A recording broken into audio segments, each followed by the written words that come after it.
You've heard the term everywhere, right? Digital transformation. It sounds huge, maybe even a little intimidating. But really, it's more than just a buzzword. It's the engine driving just about every big business shift happening today.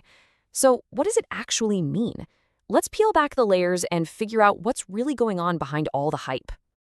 So here's how we're going to break it down. First, we'll nail down a simple definition so we're all on the same page.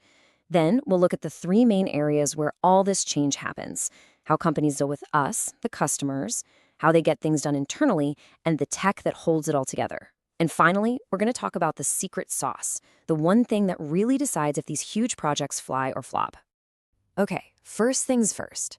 Before we get into all the cool examples, we need to know what we're actually talking about. What is this thing called digital transformation at its core? Now, here's the most important takeaway. This isn't just about, scanning a paper form and turning it into a PDF. That's just digitizing an old process. Real transformation is about using technology to completely rethink how that process works from the ground up. It's about finding totally new ways to operate, to deliver value, and to connect with people, sometimes changing the entire business model along the way. So where does this revolution usually kick off? Well, almost every single time, it starts with you, the customer. The first big frontier for transformation is all about changing the relationship between a company and the people it serves. And you see this stuff pop up everywhere in your daily life. Think about those smart systems that seem to know what you want before you do, or the slick mobile apps that just make things easier, or even those AI chatbots that give you instant answers at 2 a.m. These aren't just little add-ons. They're all pieces of a brand new way for companies to talk to you. And the ultimate goal here is something called omni-channel engagement. But that's just a fancy way of saying they want to create one smooth, continuous conversation. Think about it. Your journey with a brand doesn't just happen on a website anymore. You might see an ad on social media, browse on your phone, and then ask a question on your laptop. The companies that win are the ones that make that whole experience feel connected, like you're talking to one single, helpful person the entire time. But look, a fantastic app or website is really only half the battle. Let's move on. For a company to be truly transformed, it has to completely rewire its own internal engine. It's all about using data to get faster, smarter, and way more efficient behind the scenes. So, what does that look like? Well, it's about using analytics to see the future, not just the past. It's about hooking up machines and sensors to the internet to get real-time info. It's about automating all the boring, repetitive tasks so that people can focus on the hard problems. And it's about building supply chains that can bend without breaking. This is a perfect example of how it works. On its own, an IoT sensor is just a little piece of tech, but it gives you a powerful insight, real-time data on how a machine is doing. And that leads to a huge business impact. You can now predict when that machine will break down before it happens. That's the jump from just reacting to problems to actually getting ahead of them. You're not just being efficient anymore, you're being intelligent.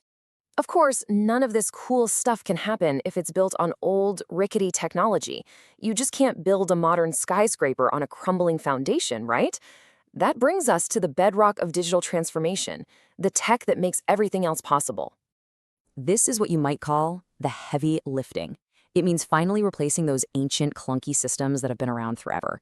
It means moving to the cloud to get more flexibility and power.